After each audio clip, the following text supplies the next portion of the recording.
And good morning, Nigeria. Today we shall examine new strategies in malaria control.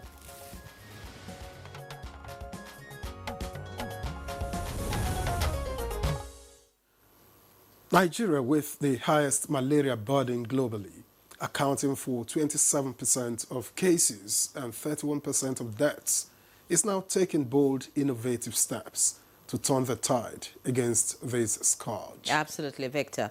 For years, malaria has been a heavy burden, costing the country between 32 billion naira and 132 billion naira annually. But with these new strategies, Nigeria is edging closer to what once seemed impossible, eliminating malaria. Now, some of the key measures include local production of malaria commodities, public-private partnerships, state-level tailored approaches, and the rollout of the R21 vaccine beginning in Bayelsa and Kebbi states to protect our children. And yet, funding remains a big challenge. There's still a $350 million gap in the 2025 plan. But, Victor, this gap also signals investment opportunities in commodity, in production, diagnostics, and treatment, with huge potential for job creation and economic growth. Exactly, and that's why today on Good Morning Nigeria, we're focusing on the country's renewed strategy to defeat malaria once and for all. It's a national health priority, and with Nigeria accounting for a quarter of global cases, the stakes could not be higher. Well, we'll be exploring the new initiatives from innovative vector control and stronger funding mechanisms to community engagement and the malaria elimination program. The big question becomes, will this be the game changer? So join us as we put these issues in focus, the challenges, the solutions, and the hope for a future free of malaria. I'm Henry John. It's a pleasure to welcome you to today's edition of the program, Good Morning Nigeria. And I am Victor, as we are live on the network service of the NTA. Many thanks, Ibrahim Hamidu, for that background report. And to begin this conversation, which is on new strategies in malaria control, let me begin introducing our guests, and I'll start with Dr. Michael Adekunle Charles, who is here with us. A pleasure to welcome you to Good Morning Nigeria. Thank you and good morning. All right, let me also welcome Kalui Kago, who is an actor. And no, he doesn't have malaria. We welcome you to Good Morning Nigeria. Thank you very much. Happy to be here. That's the thing you talked about, so I'll talk more about it. So let's go on anyway. All right. We have other guests joining us for the conversation also. Right here in the studio is Dr. Kolawole Maxwell, the chair, Malaria Technical Working Group. Many thanks for joining us, sir. Good morning. All right. Also here is Ayo Ikpemoye, a civil society lead. He's also joining us for the conversation. Many thanks for joining us. Thank you very much. Thanks for having us. All right, let's begin. Let me begin with Dr. Charles. Now, Nigeria still bears the world's highest malaria burden. And so, what's different with this strategy that we haven't tried before? Thank you very much. And, you know, malaria, as you said, Nigeria bears the biggest burden.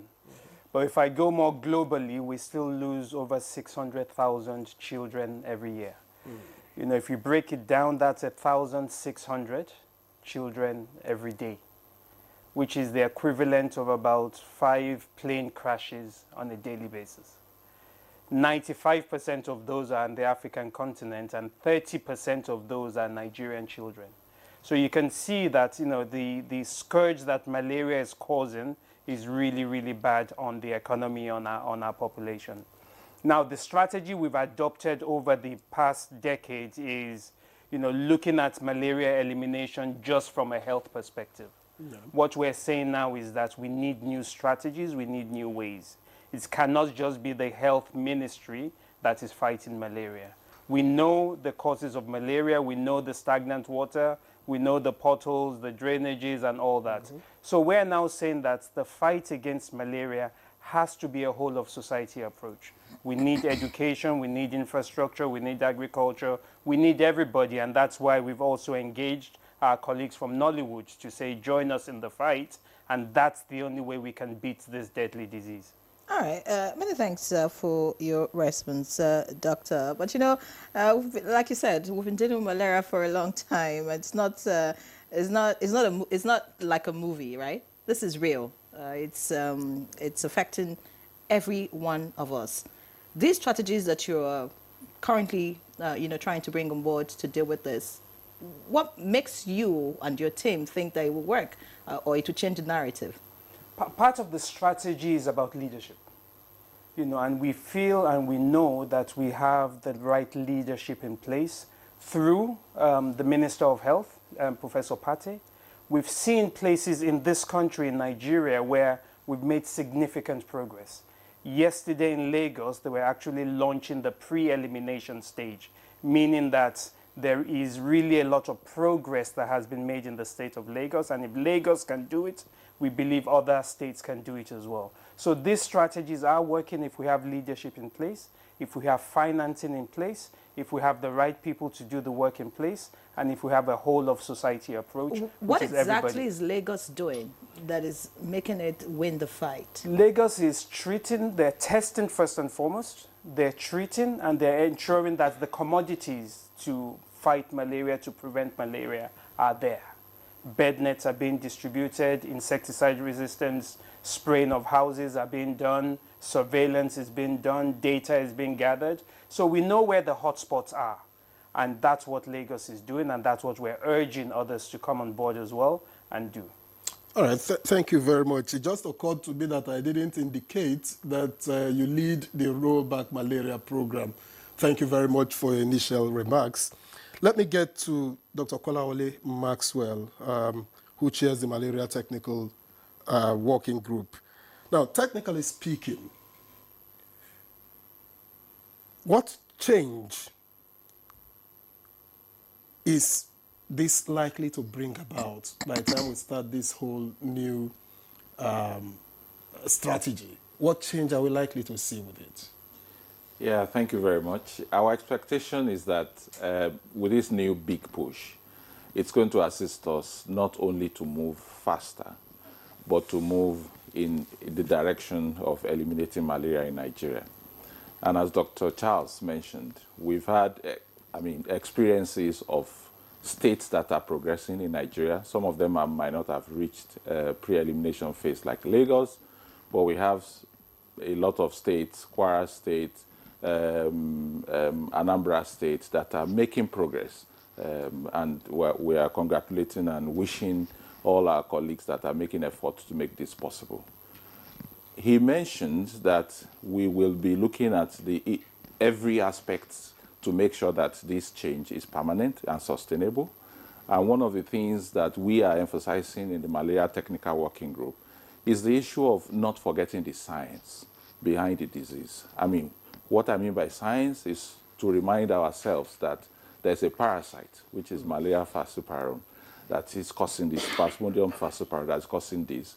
And there's a vector, which is mosquito, that is causing this. And these two organisms, they do innovate themselves. They change the way they behave. They change the drugs and insecticide that they are resistant to. But we know that the basic public health science behind it is that if you can separate these two, if you can separate a mosquito from an infected person, and you do not allow the mosquito to transmit, and you treat the infected person, then mosquitoes will be in Nigeria, but they will not find malaria parasite to transmit. And so the elimination will be achieved. I didn't quite get, how do you want to eliminate the parasite? How is that possible? You treat the patient. You treat the patient. Now, in treating the patient, you need drugs, right? Yes. At the moment, there's a growing concern about fake and substandard drugs, or if you like, drugs that are not effective in treating malaria. Yeah. What's the solution, in that regard? Because, there are so many reasons why that is happening. Importation, we depend on importation mostly for these drugs. We're not producing locally. All kinds of medical facilities, or if you like, pharmacies exist where quacks and all of that operate. How do you intend to deal with that chain such that the medicines that are available are medicines that are actually, good enough or Yeah. quality? Thank you. I mean, you've raised very important issues that we need to tackle. A number of these issues are not malaria only related issues. That's one of the reasons why this big push is not only about people in malaria sector. It's about everybody. It's about the entire health sector. So the issue of the quality of drugs is not only quality of malaria drugs that is important. And before I even get to the issue of drugs, let me start from proper diagnosis. There are a number of people that have symptoms, that have fever, that have symptoms that look like malaria, but they are no longer malaria. And one of the things Lagos is doing is to make sure that for every case of fever, they are tested and it's established whether that fever is actually due to malaria or not. Let's imagine we've established it's due to malaria. That is when we get to the issue of then what type of malaria medication should you apply? And there are, I mean, it's combination therapy, but there are a number of them. And what NAFDAC is really doing, and NAFDAC has substantial processes in place to ensure that not only commodities, but even foods that Nigerians consume is of good quality. So we rely a lot on NAFDAC to ensure that all the drugs that are coming in are of good quality. But there's another stage. The drugs might be good, but is it prescribed as expected in terms of our health workers at all levels, hospitals, community-based, to make sure that those drugs are prescribed? If you have to use them day 1, day 2, day 3, you use them, I mean, it's prescribed accordingly. And then you get to the next phase, which is our caregivers, our mothers. Are they actually giving these drugs as prescribed? So you see a number of steps that we are actually mobilizing everyone to make sure that we actually eliminate this disease. And to let you know, one thing about Nigeria is that because of our enormity of our population and our diversity, we are noticing that some people are believing that can malaria be eliminated in Nigeria? The answer is yes. If it can be eliminated in China, if it can be drawn down so low in India, it's possible in Nigeria. And one of the things the big push is doing is to mobilize everyone. Let us have this consensus. Let us believe in this cause that is possible, and we will surely achieve it. All right, thank you very much. Let me get to Carlo now. Celebrities like you have influence. So how do you see your role in being able to, bring about malaria prevention in Nigeria? Thank you for that question. I mean, going back to how you introduced me earlier, that I have no connection with malaria. Incidentally, I had malaria just about a few weeks ago. Oh. For the first time in so many years. That makes the two of us. Exactly. And it cost me my job, because you have to be very healthy to be able to be on set.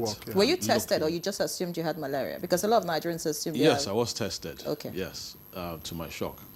I had to find that out, amongst other things that happened. So my job was affected by it and everything. And when Dr. Charles called on me, I just jumped on it. Now, yeah, being a face or being a celebrity, as I might call it, certainly has an influence in motivating people.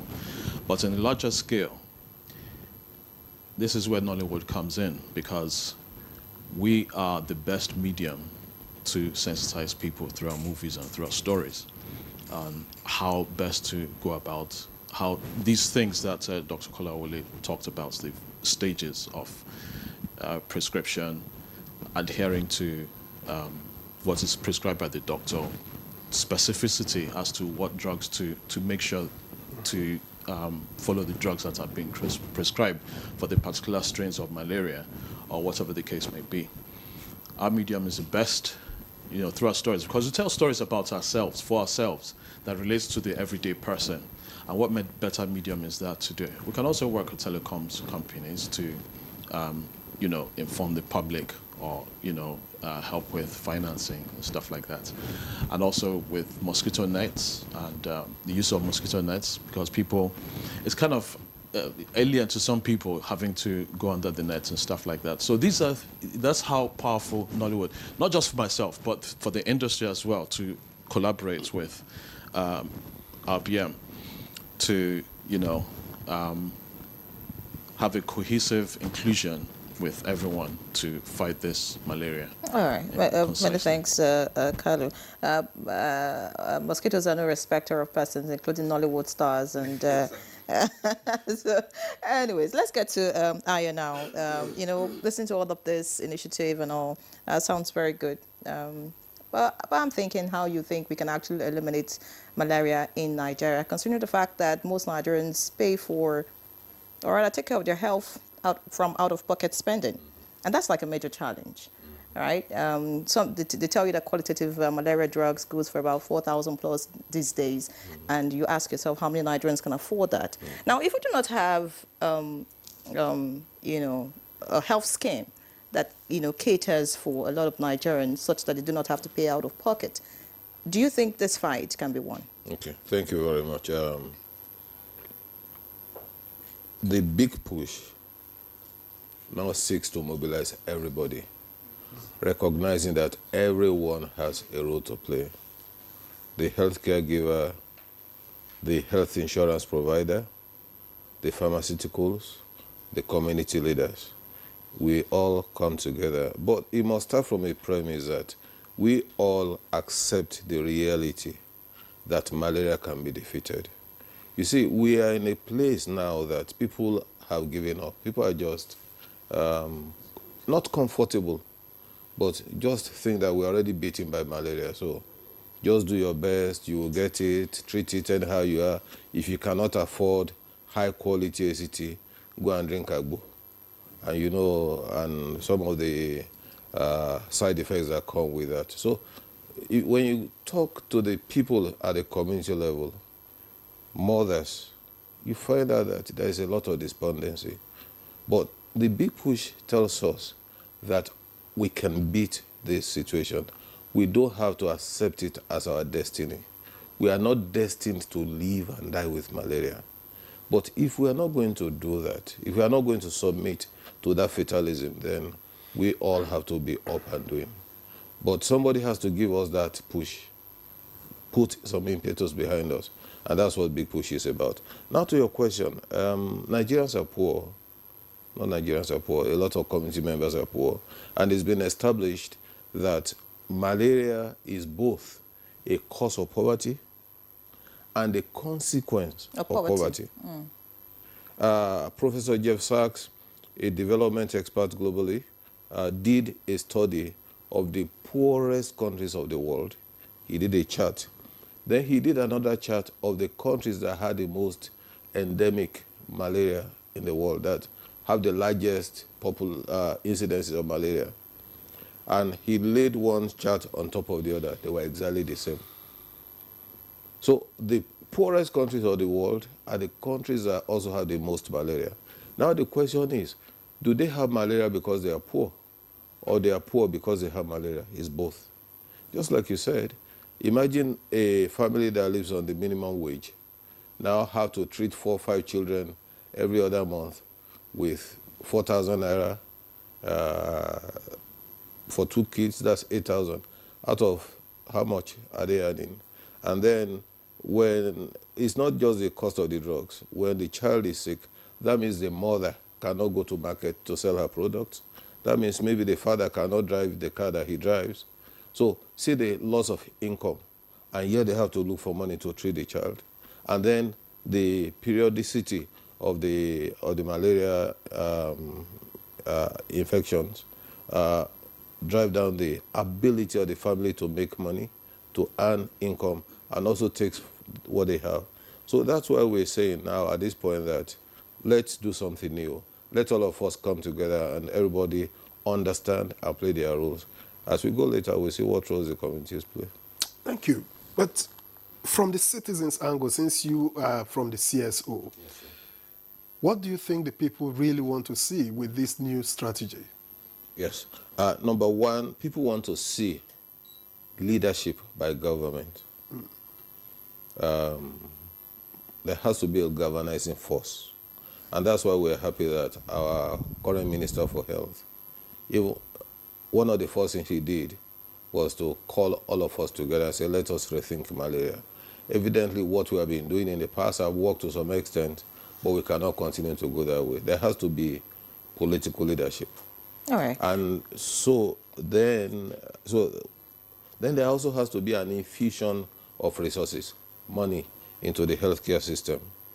Then there has to be maybe now a reactivation of the health insurance system so that the community members can be able to pay for insurance, and that helps to drive down the And government wants to make that mandatory now. Yes. So if it is, and if it goes down to the level that people can afford, since insurance is a crowdsourcing pooling source of funding, then nobody bears that too heavy a brunt of caring for malaria. All right, many thanks. Dr. Adekunle, I'll get to you, but just I'd like our viewers to know that they can contribute, they can send their questions, comments, suggestions, whatever it is concerning the topic we're discussing. The number is on the screen. So we look forward to seeing your messages. You can send either SMS or a WhatsApp message. So Dr. Adekunle, I'd like to get back to you now. You know, dealing with malaria, very important because, I mean, the country is losing so much as a result of it, and lives are being lost, which of course is a critical part of all of this. But it's not just about the cure, right? Treating, getting medications right. It's about the causes. Sanitation, poor sanitation is, I mean, one of the factors. I mean, this is the rainy season. We know a lot of communities are being flooded. That's also another issue, which of course would, you know, breeding sites for these mosquitoes and eventually people coming down with malaria. How are you trying to, you know, collaborate with the relevant agencies just so that, I mean, if we get our sanitation right, you know, and all of that, we can be able to reduce the number of those that are coming down with malaria? Is there a collaboration with other agencies to see how this really works?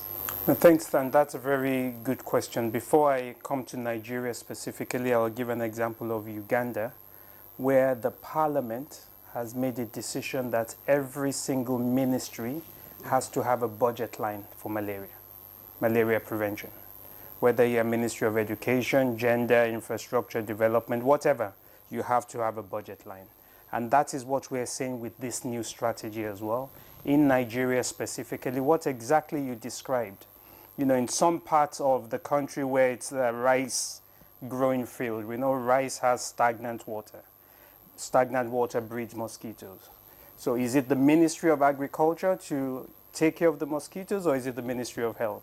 What we're saying is that we need to come around the table together, sit down, and let's start allocating who does what so that we can continue to fight malaria. So in this big push and in the conversations we've had over the last few days with Professor Pate and others, we are bringing in the other sectors as well. Today, actually, as part of our seminar, we're bringing in the World Bank, bringing in financiers to come and be part of this discussion, part of this fight. Yesterday, we had the private sector there as well. So what we are saying is that the time is now to now start thinking of malaria prevention, malaria elimination differently. It cannot be from a health perspective alone. We all need to be part of the fight. All right, thank you. And Dr. Maxwell, technically speaking, what are the biggest bottlenecks you see in terms of malaria control? Thank you very much. There are multiple and diverse, as you can imagine. But one of the greatest issues that is encountering us now, especially in Nigeria, is how do we achieve effective coverage because of our huge population. So if we say this intervention, we need nets, we need treatment, by the time you multiply that by what is required, it becomes huge funding. And that's one of the reasons this time we are saying we need to be more strategic with even mobilizing the resources. We have to get more resources for malaria, but we have to also get more value for the use of the resources that we currently have. But you made reference to India earlier. Yes. Now, India isn't quite a rich country. Yeah. The population is massive. Yeah. We're talking some 1.3, 1.4 billion people. Yeah. And you said they managed to do this. Yes. So I'm just getting there now. So it's not enough to mobilize the resources. It's also enough to get great value for the resources that have been mobilized. So when you don't talk only about the cash, but imagine if you have bed net, please treat that bed net as a resource. Wash it, treat it. If it's torn, please sew it. Make sure that you are able to use the net for as long as possible. But if you make sure you sell the net or you do whatever you like to the net, you are making government to look for additional resources to be able to give you the net back. And if you have the net, sleep under it. If you sleep under it, the chances that you come down with case of malaria is reduced. So you might not even need to buy ACT. So we will not need to buy ACT. If you test before you treat, a number of fever cases that people are just treating, mass treating of unconfirmed cases of malaria with ACT, it will reduce the consumption of the ACT. These are the things that places with huge population like Nigeria are deploying. But this time, what are we emphasizing? We are emphasizing to say that the malaria intervention, we now have multiple tools. And all these tools, we also need to be sensible in deploying them. We are using information to be able to look at what is the what's the best combination that will be effective most in an area. Let me give an example. In the northern part of Nigeria, the transmission of malaria is more seasonal than the southern part of Nigeria. So what we mean is that 60% of transmission in areas like Kano, like Sokoto, will happen within 4 to 6 months. When we know that that's where it's happening, let's target it and reduce that 60% of the transmission. And these are some of the things that we are deploying to make sure that we use the resources efficiently so that we can also have great impact. All right, many another, thanks. Okay. Another challenge are these emerging cases of climate change, resistance to insecticide, resistance to treatment. It's not that they are here, but sensibly, we should not wait until they're here. We shouldn't wait until we have cases of resistance before we start planning for resistance, because it will be too late. Children will be dying. So we need to put in place mechanisms to ensure that we don't put too much pressure from the molecules that we are using, that is drug, and insecticide that we are using, so that we can eliminate malaria before that resistance. All right. Many thanks, Dr. Maxwell. You didn't add that they shouldn't use the nets for fishing, because I hear that. Anyways, you talked about testing earlier, and I'm thinking that how do you want to bring the medical personnel into all of this? Because if you don't get testing right, of course, there'll be a lot of issues and complications. And we know that as far as testing is concerned, the issues are much. Qualified personnel, the right reagents, the right knowledge and all of that to do the testing right and get the accurate result. What are you doing in that regard, just so that we do not miss it at the point of testing? You're absolutely right. And there are many mechanisms of determining whether a patient has malaria. There's a very simple procedure. We call it rapid diagnostic test. If you can do it, you can even self-apply it. Just apply the needle, put the small blood and buffer, and then it will give you the results. So you can even read the results yourself. And we're encouraging everywhere that should be distributed and should be applied. Although what you describe is the microscopy, in which you go to an hospital where there's a microscope, there's a trained personnel that needs to read the microscope, the reagent, all the things you describe are perfectly the issue we grapple with. How do we ensure at the microscopy level that is of good quality? In addition to proper training before they are recruited, we ensure that, remember I mentioned NAFDAC, that all the reagents are of good quality. And of course, those people are actually also supervised by external superior, personnel of their profession to ensure that what they are doing is in compliance with what is expected.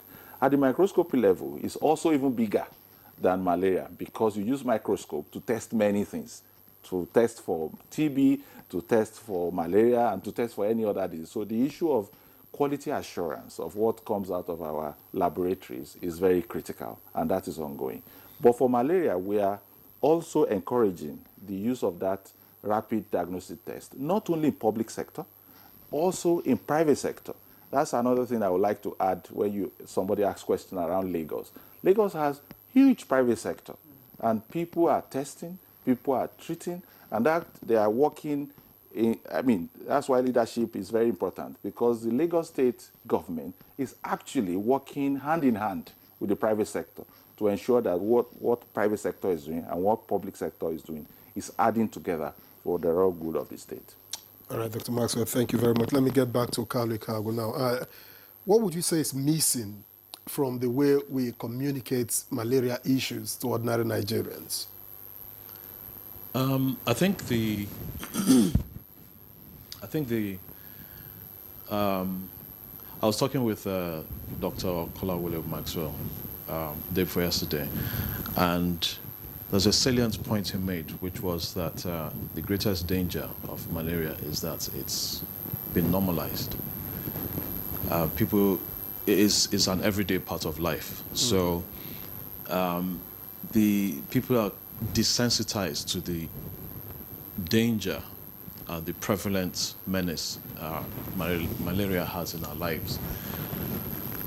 And so the main thing is to reintroduce malaria for the evil that it is, and how it has really eaten into our fabric and how it's destroying our society and, affecting our children and stuff like that.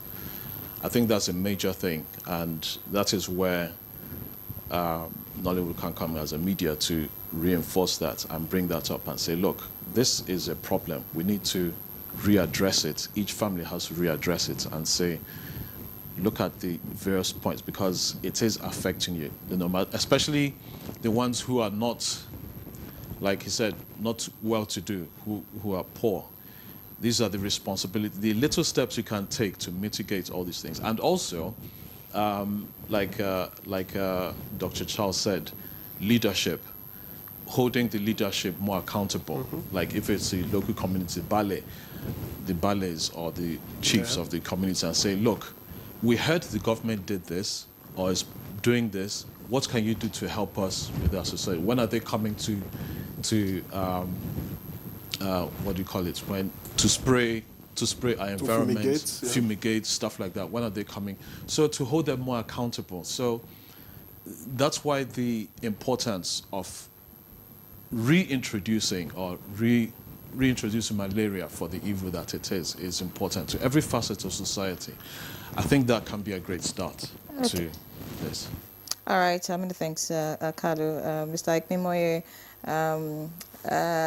I'm thinking about the hinterlands. I talked about the out-of-pocket spending earlier, and if you want to look at the hinterlands, access to medical facilities is, for many, it's not available. So they have to depend on one, maybe whatever it is, whether the person is qualified or not, to get their drugs and all of that. So that's like an issue. How this big push, really, if it doesn't involve making medical facilities accessible to every Nigerian, irrespective of where they live, do you see this a reality? You're right. If Nigerians in the rural areas, in the hinterlands, in the hard-to-reach areas don't have access to good medical health care, then we're joking. But that's why we are confronting this in a new way. Now, what the civil society is doing, even currently, working with the local governments, the primary health care centers, and helping to link the primary health care society center with the leadership of the society. You see, when we're talking about health, let's look at the human angle. The healthcare worker is also a human being, a mother, a father, an uncle, just a regular person like us. And we send them to work in the rural areas, hard-to-reach areas. And those are areas that when people go ordinarily, you are thinking of security, you are thinking of comfort, but the health worker sometimes is just there alone. So one of the things that we're doing now is engaging with the traditional leadership of those societies to also say that you need to care for your health care worker so that your health care worker can care for you. For instance, this person is there serving us. She's the midwife, she's the pharmacist, because many of those PHCs are chronically understaffed. And yet doesn't have a place to stay. So sometimes they have to come, travel 2 hours to work, and then go back to wherever they stay. So supposing that the traditional community provides housing for their healthcare worker so she can stay and take care of them. So that's cooperation, collaboration between the people and the healthcare worker has to be established. And we need to understand that this is not a government thing. The government is not going to do everything. We, the people, the common people like us, we also have to get into the arena and understand that our health is personal to us. We cannot outsource our health to government. Yes, government has to give us leadership. But the thing about leadership is when there's leadership, there's got to be followership. So if the government is pushing, then we also have to pull. We have to accept and make the best use of the services. So back to the point, yes, the people in the hinterland need services, but in many of those places, the primary healthcare centers are there. The issue now is how to make them more operational, how to also ensure that the healthcare workers are able to give us the best services. The civil society is already working on that. And what we are trying to do now is to expand the coverage through our community-led monitoring and ensure that that synergy is built up. All right, thank you very much. Okay, please do. What Please do. both of them has mentioned. You know, I try to emphasize the fact that you can get to hospital or clinic and find HIV/AIDS clinic or TB clinic, but you not find malaria clinic. Ordinary malaria, like we say. Thank you. Ordinary malaria one. But also, it's the enormity, and we had to cover all. Remember, the target in malaria is to eliminate, it's not to control. So the appropriate intervention has to reach everyone. And what the data is showing is that if you live in Nigeria, for all the population that are living in Nigeria, 80% of the people that are dying from malaria in Nigeria, they are under 5. It means that they are unable to speak, and they are dying in thousands, you know. And so we really need to hold ourselves, Nollywood, people in the community, speak for these children, because that's why we call them vulnerable. Not that all adults don't die, but 80% of the people that die, they are under 5. And NTA staff, everybody here, we all need to speak on behalf of them. And if you now go to the way malaria intervention are being deployed, as we speak, there are some interventions that are not hospital-based. We go house to house. All those hinterland you described, we attempt to take the SPAQ for seasonal malaria chemo prevention to them. The mosquito net, we attempt to go to even where there are conflicts, where there are insecurity, in Borno, in anywhere you can imagine. We try to go. So our volunteers, our health workers, they are actually risking their lives to ensure that every person in Nigeria receives the intervention. That is why it's so important that if we go through all this to get the drugs or the interventions to you, please use them so that you can be protected. Let's imagine you have the net and you sleep under it. Half of the cases of malaria will be prevented. Let's imagine that you have the SMC drugs, and 75% to 80% of the cases will be prevented. So you will not even need to be looking for the health facility because you will be protected. And this is our aim, to be able to establish and make enough of this noise so that we can break the transmission. Once we break the transmission, our road to elimination is very near. When you say SMC, what's that? Seasonal malaria chemo prevention. This is the intervention we give to children between 3 to 59 months in areas where the transmission is seasonal and is high. So in the 22 states of Nigeria in the north, we do that intervention. And it's going on now. They take it before they eventually come down with malaria? Yes. Okay. So it's like a vaccination? Exactly. You can call it vaccination, but we call it chemo prevention.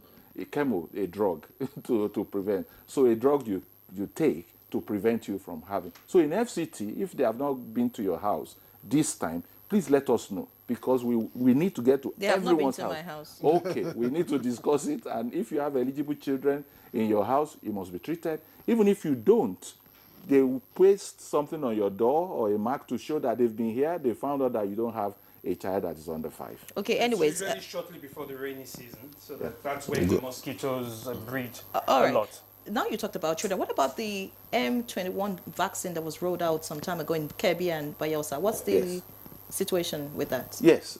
So we said multiple tools. So vaccine is inclusive. That is going on in Kebbi and Bayelsa. And what we are finding out is that, like any vaccine, it has to fit into the routine vaccination process in Nigeria. And we are learning a lot from the initial rollout. Learning a lot in the sense that we are looking at the number of months recommended by WHO for children to receive the vaccines, and finding out that some of those touch points, we call touch points, are out of sync, or when mothers come to collect vaccination. You know, it's not only malaria that they will collect. And we are looking into it, that how do we encourage them to be able to come and receive this vaccine? How do we make sure we remind them when we are going to the household for SMC, for example, in Kebbi, to be able to give them SMC. And what we are now piloting in the remaining cycle in Kebbi is that when you get to a household, you give a SMC. You also ask them, have you received your malaria vaccine? If your answer is yes or no, please go and receive. And we saw almost 10 folds of people now going to receive the malaria vaccine. So we are extremely very happy about the uptake that is going on there now. All right. Thank you very much. Dr. Charles, I'm just wondering how critical is local production of commodities in ensuring sustainability? Yeah. I mean, local production is very, very critical, and this current government is doing everything to ensure local production. Let me give you an example. Malaria commodities over the years, whether it's bed nets, medication, IRS, it's all come from abroad. And it's all come from outside of Africa, even to be specific. And if we're saying that 95% of the global cases is on this continent and we're not producing, then that's really an issue, a problem. So this current government, led by the Minister of Health, Professor Pate, has really made it a priority to say local production has to begin as soon as possible. So actually, that this month, or I think this month, there's actually going to be a groundbreaking for the production of nets, bed nets, so that we can start doing it. And, you know, producing it in our country is not just a matter of, you know, producing malaria commodities, but it's also about job security, creating jobs for our people. A population of Nigeria of over 200 million, and we're producing, you know, it's going to create a lot of jobs. And we don't just want to produce for Nigeria, we want to produce for West Africa and even beyond. But are the conditions right yet? The conditions are... Because you talk about cost of production, you want to have power and all of those. The conditions are getting right. I wouldn't say they're right at the moment, but I think a lot of effort is being made, including concessions, to ensure that, you know, the factories can kickstart. So I think there's a lot of conversations, a lot of discussions with the Ministry of Health, with the Presidency, with the Ministry of Health as well, to ensure that those conditions are right and we can attract, you know, the right kind of skills to ensure that we can do this. Oh, all right, Dr. Monson. Sorry, if I can just add to that. Just this week, there's a national dialogue on power for the health sector. Because just power like for the health sector. Health sector. So just this week. So in recognition of the issues you are talking about, it's not enough to establish a factory or to set up facilities. If they don't have power, then it's not going to be optimized. So that discussion is going on now. And another discussion that went on just last week was domestic resourcing for health, so that we do not keep depending on outsiders to fund our health care. So those discussions are going on. We are bringing our best minds. We are bringing the technical people. We are bringing the civil society, traditional leaders, religious leaders, CSOs, everybody now talking together to find the best ways to go. So, all right.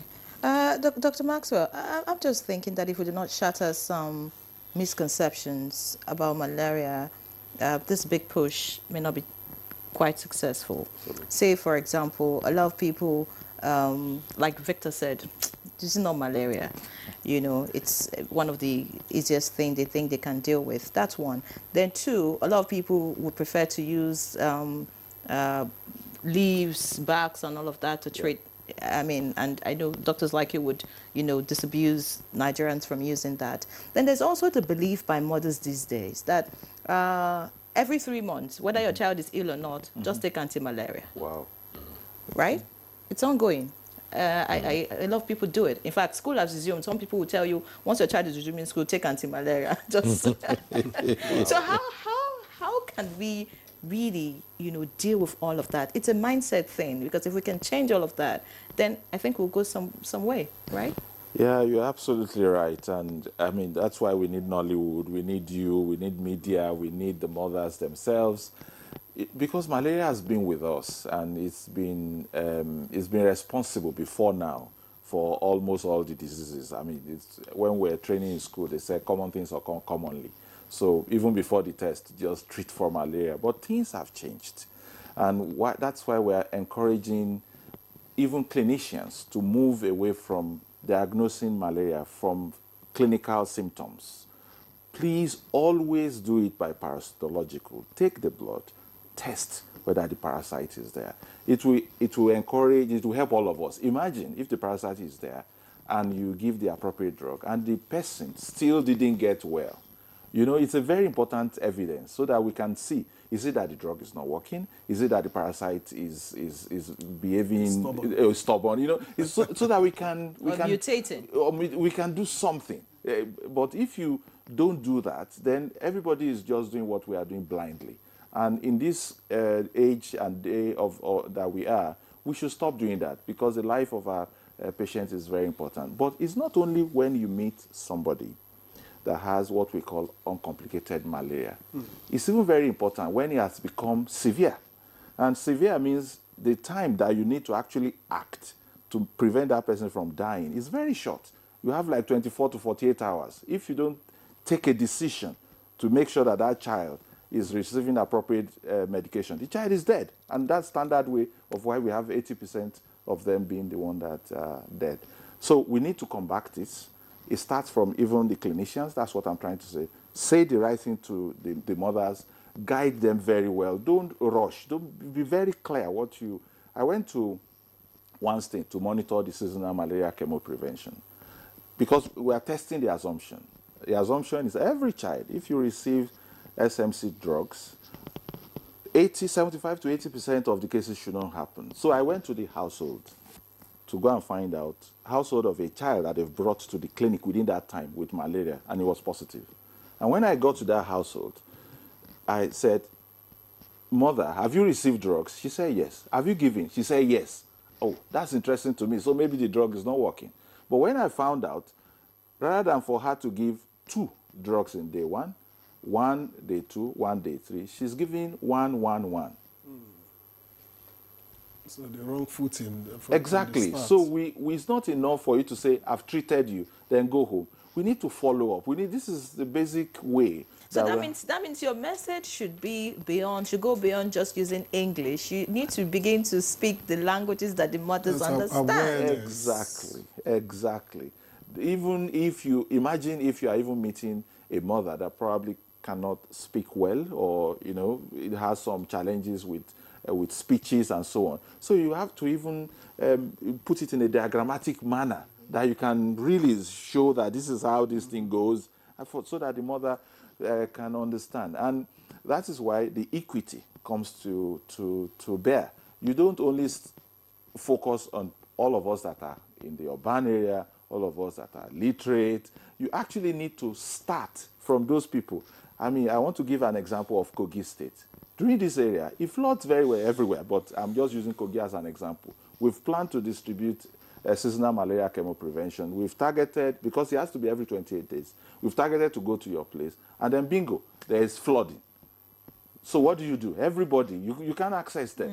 So we have to now be working with NIMET, the meteorological agency for Nigeria, to know rain predictions, and we can use that to plan. But in addition, if there's flooding, we need to know where they have gone, because some of the population, they have to move to higher ground, to another place. We need to track them to where they have gone to make sure that these children are treated. All right. Thank you, Dr. Maxwell. Now that we are talking messaging, let me get back again to Kali Cargo. If you were to do a short film or even a campaign on malaria, for instance, what message would you like to send out first?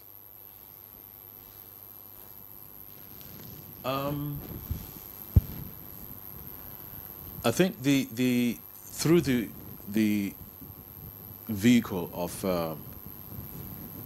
the actual culture of the area.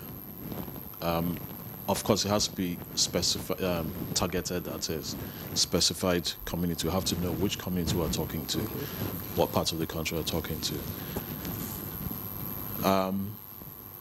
The message we would send most likely would be preventive. Yeah. First of all, preventive. So that after that, then treatment, but preventive. Things like mosquito nets, things like sanitizing your environment, how important that is. Obviously, you have to surmount whatever taboos or cultures that may be prevalent in that area. Do research on that, and then prevention first, and then if by chance this happens, treatment and how to follow up on that treatment, like Dr. Kolawole said.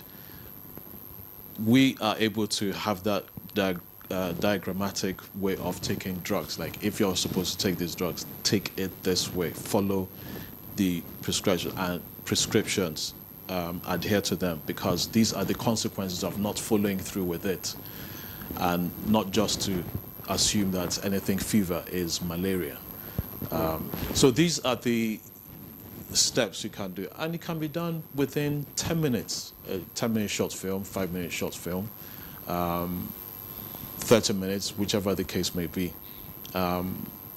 Obviously, the shorter it is, the more punchy it has to be, and most times it will have to be pictorial. It might not necessarily be much dialogue. The longer it is, then you have a story. Attention span. Yeah, attention. Well, a story that will guide them through. But the shorter it is, the more visual, impactful or visual it has to be. All right. Largely. Kalu, you talked about the movies, and I'm thinking that what kind of movie do you want to make now that will get to the village woman and she would understand? Because, I mean, you guys are targeting Netflix, you're targeting, I mean, those are the kind of movies you're making these days. So tell me, because I want to know, how, my grandmother in the village can actually access your film and be able to understand what you're saying, because these days the content in our movies are international standard, right?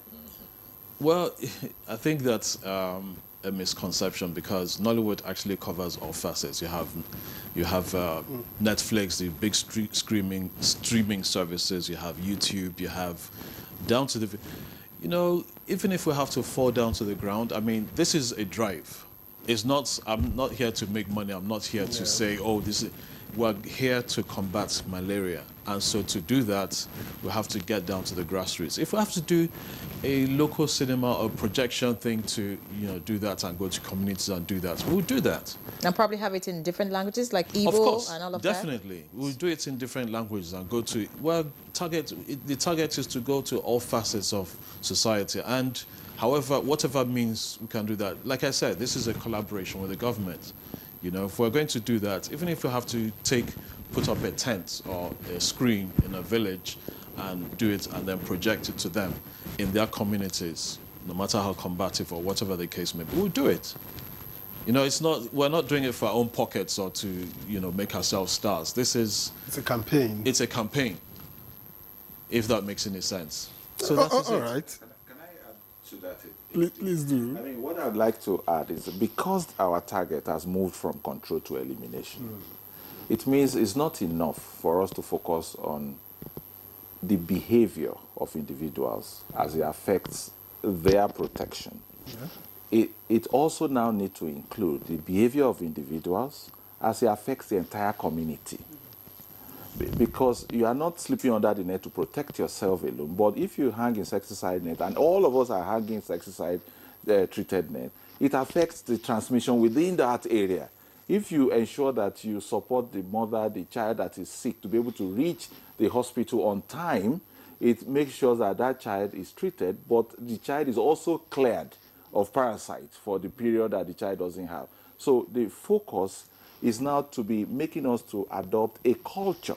So a net use culture, for example, a testing culture, for example, so that all of us can adopt this culture so that malaria can be defeated. Thank you. All right, thank you very much. All right, we thank you very much for staying with us. And if you've just tuned in, this is Good Morning Nigeria on the network service of the NTA. And we've been discussing the new strategies in combating malaria. Now, we have some messages in from our viewers, so we'll quickly run through them before we continue this conversation. From Jack Abba in Makudi. Many years ago, some illnesses harsher than malaria, like smallpox, were eliminated. Measles almost gone. But malaria, with several strategies, remains adamant.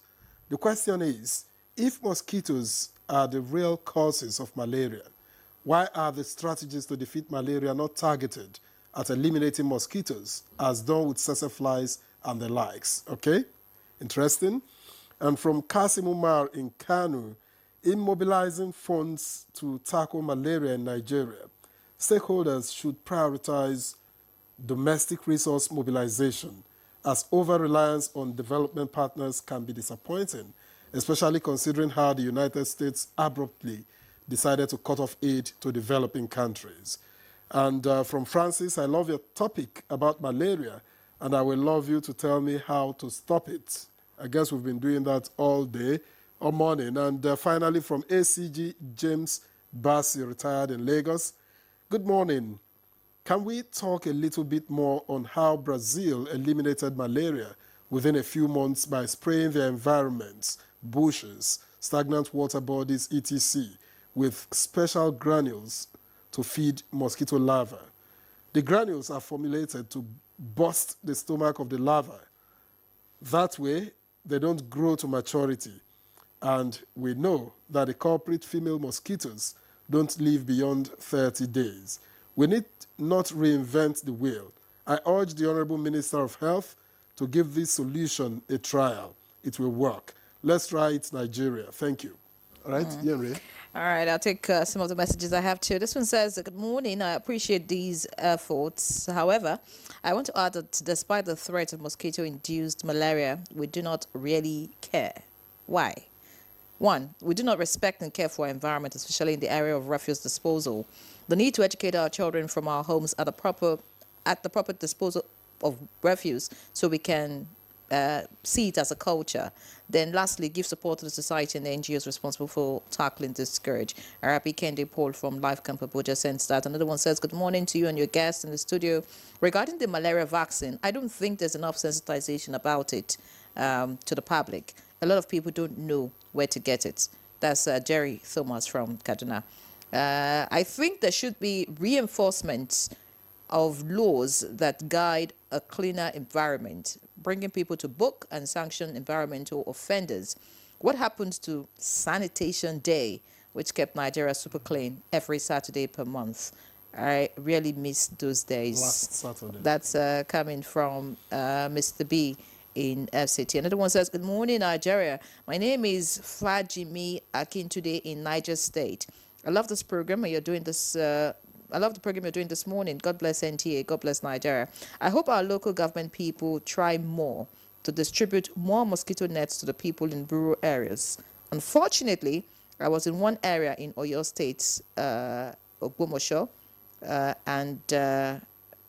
well, it says which did not go well. I don't understand what that means. I'm sure maybe in the distribution of mosquito nets, I guess. All right, you want to respond to some of the comments that we have? Yeah, I mean, these are interesting comments, and I thank our viewers that participated in sending them in. Let me start from the smallpox, and that's where I was trying to emphasize. Smallpox, the transmission of smallpox is different from malaria. Smallpox is a virus that is contagious and can spread by droplets, whereas malaria has two things you have to grapple with. You have the culprit itself, which is the parasite, but you have the vector. And then, of course, human beings that are the host. And this vector is a very prolific transmitter. Is very good. And this vector, all of us see mosquito, but there are different types of mosquitoes. And the one particularly that is spreading malaria is the female Anopheles, which behaves differently and lives in different environments. And the behavior is also changing. So we are trying to track this behavior, and we are also trying to track the behavior of the parasites. And what I think is critical is that we all need to then manage it a lot with evidence. I think malaria will move faster if we are all tracking it with evidence, all the things that we've discussed earlier. I also want to respond to some of the questions around, I think the last one you mentioned about Vaccine? about net distribution. Yes, and net vaccine. distribution, yes. The net distribution, we try to emphasize that the net distribution should be universal coverage. We should estimate the population in an environment, we estimate that an average of one net to an average of 2 persons. Is it free? We distribute it free of charge. How are you monitoring that? Because, I mean, not every Nigerian gets it for free. You have to buy, even in health centers, sometimes. Yes and no. I mean, let me say yes and no. Because at the time, the net is distributed average of every 3 years, which is the social life of the net. We call it social life when we expect not only because of the insecticide will have gone down, but the sleeping places, there are rats, a child has gone there and used a razor blade or whatever. So the social life of net, in which the net will still be useful, we estimate it to be 3 years. So every 3 years, you get new nets. However, every 3 years, you have new members of the community. New children are being born.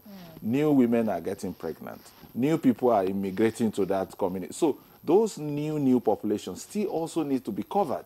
And our expectation is that you should use what we call continuous channels to cover them. It could be at the antenatal, it could be at the EPI, it could be by the private sector, and which takes us back to the local production of malaria commodities that you mentioned. Private sector, we give specific color, specific shape, specific size of net when we give free of charge. But not all Nigerians like the color, the shape, or the size of what we distribute.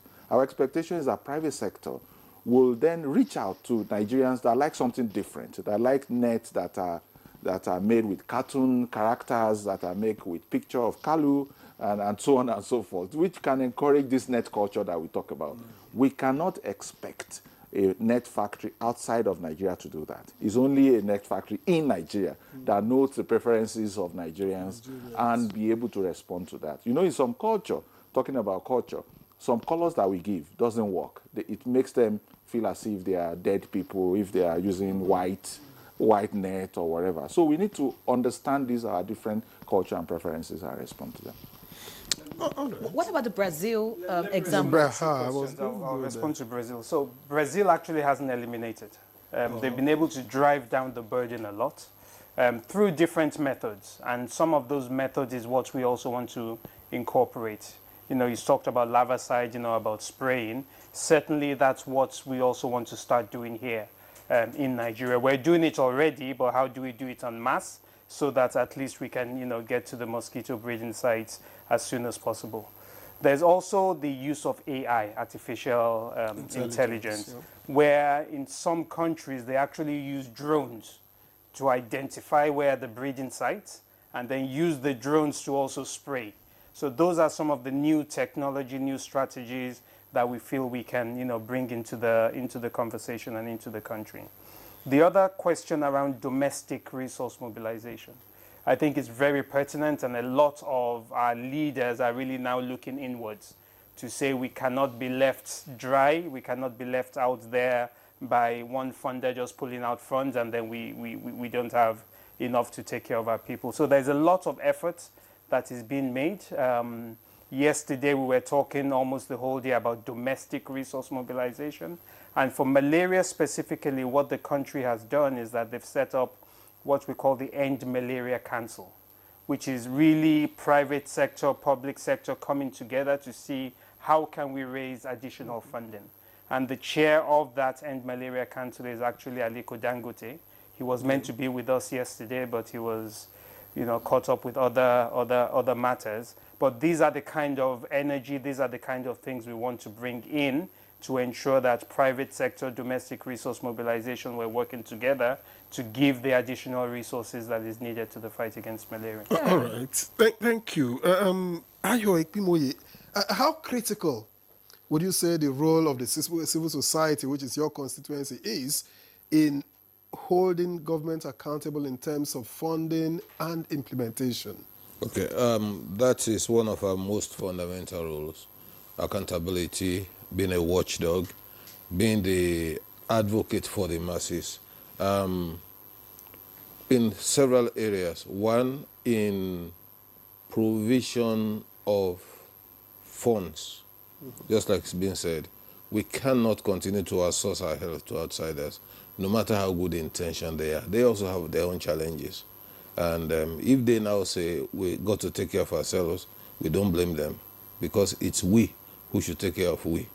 So ensuring that government budget for funds for malaria, we've been working on that, and we are close to it now. Just yesterday, the parliamentarians that were with us made a pledge that going forward they are going to have a budget line for malaria in the national budget, coming for the first time ever. And that's through advocacy, engagement with lawmakers who do the appropriation. Then when the funds are appropriated, they are released on time to be able to make good use of, to prevent malaria, to treat. The other thing is also deploying human resources to primary healthcare facilities. You see, even the primary healthcare facilities that we have across, we think they don't exist because many of them don't have staff. And what happens is government recruits staff, but most of the staff members stay in the state capital or local government capital. They don't go to the hinterland. So we're engaging with government that even the few staff that needs to be spread out, there has to be some level of equity. We don't keep everybody in the government. So we are doing that. And that comes with engaging with both the local government and state government. The other thing is also giving them information of what works and does not work. We know that the ability of the government staff at state levels to understand what is going on around them is severely curtailed, really. So one of the things that civil society does is we use scorecards, we have monitoring devices and systems, and report to the government. Say, this is what is happening here. For instance, you could hear a government official say, we have deployed this amount of resources to this area. We monitor and tell them, yes, it is true from your records you have, but those resources, they actually not get there, or they got there, they're being misused. Now, while I'm still on this board, let me do a small change of tack to say, we need to give some messages to our religious leaders. Now, if there were to be something or a group of people coming to kill your people, and those people will kill 20,000 children, the religious leaders will be mobilizing all-night prayer meetings, they'll be here talking, they'll be... Now, we don't have people coming to kill your children, but malaria is killing them, and you are comfortable. Are you doing advocacy? Yes, we are. And we are. Because if you are reaching out, I'm sure they will welcome you. So what we are doing now is telling religious leaders, you have to lead this fight. Your people trust your voices. Particularly, look at what we distribute nets. And like you did say, rather than sleep inside the nets, people use them for fishing. Supposing the pastor, the imam, in their sermons, keep emphasizing to the people that these nets have been distributed. Mothers ensure you sleep and your children sleep inside this net. Those become force multipliers. We multiply the efficacy of what we are doing. So the religious leaders have to come into this, really, and speak up regularly and see malaria as an enemy. We should move away from being comfortable with malaria to seeing it as it truly is. Fantastic point. I also think that she also sensitized maybe the followers or the religious leaders, I don't know which now, such that when they have health conditions, besides just praying and fasting or going to the mountains, they should also seek medical help. On time. Yes, on time to deal with, some of these issues. We're about rounding up the conversation. We do not have time left. I'd like to get to Carlo now. My first question to you, I've been avoiding you. By the way, he looks very good, just like he looks in the movies that you see. So, what will be your final words, really, to Nigerians? You've talked about what malaria did to you. Yes. Despite your good looks, despite what you do, malaria, still dealt with you. So what's your message, really?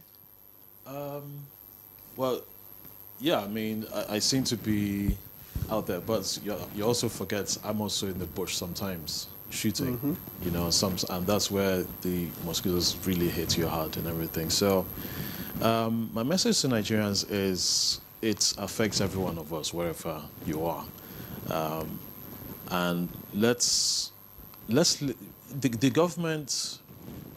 I'm very, very touched by, especially the passion which Dr. Kolawole. I've talked with him outside these environments. I can see the passion that they have, and Dr. Charles as well, even the minister. I was shocked at how knowledgeable and how motivated he is towards fighting this malaria. And again, let's not normalize it. Let's see it with the seriousness that it has.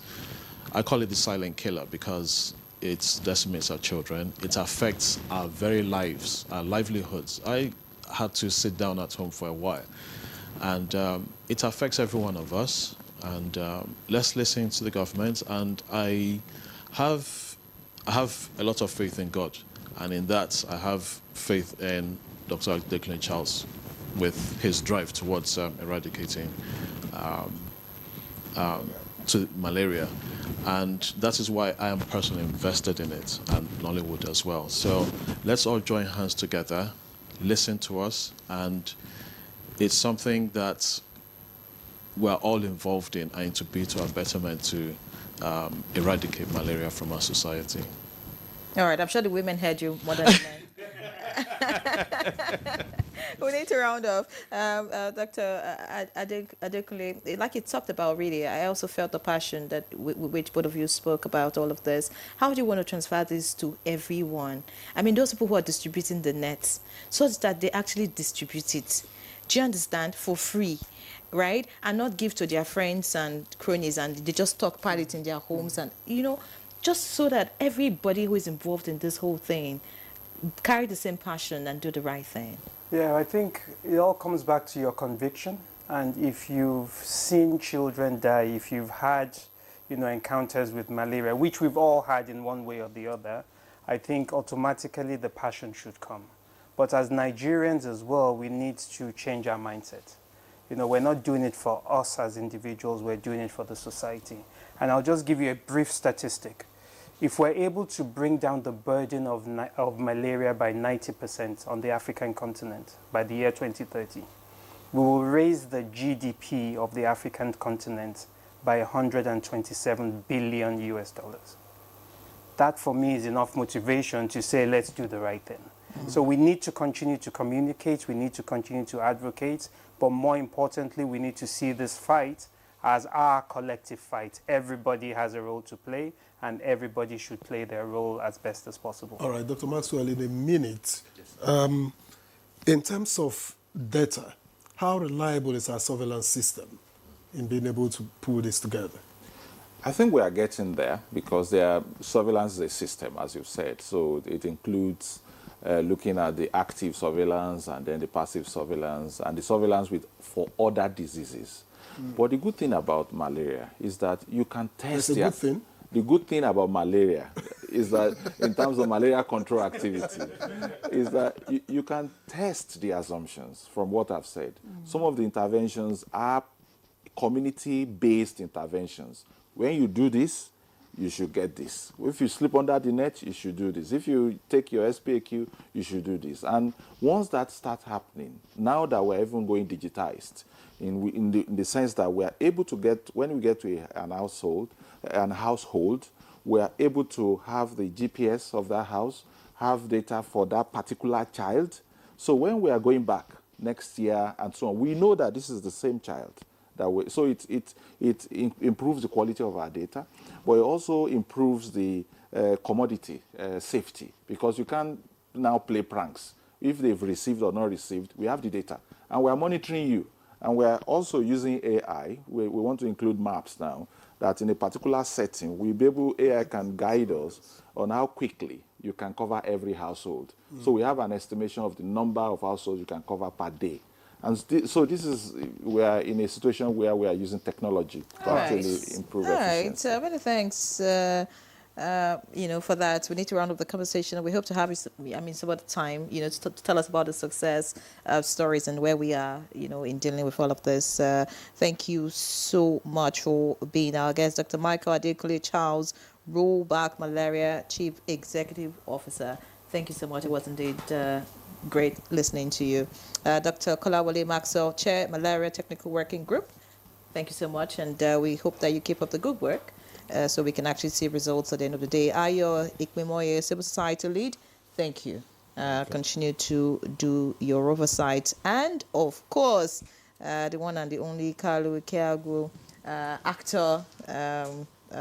I want to say so many other things, but I don't know what my producer to to plug me. But, thank you so much. And, yes, we love your movies. We want to see more of it. More talking about malaria, of course. Yes. And yes, we hope that we actually eliminate malaria in Nigeria. So, that's it on the program this morning. I'm Ian Ray John. Live locked on the NTA. And I'm Victor Azu. We'll see you again on Monday.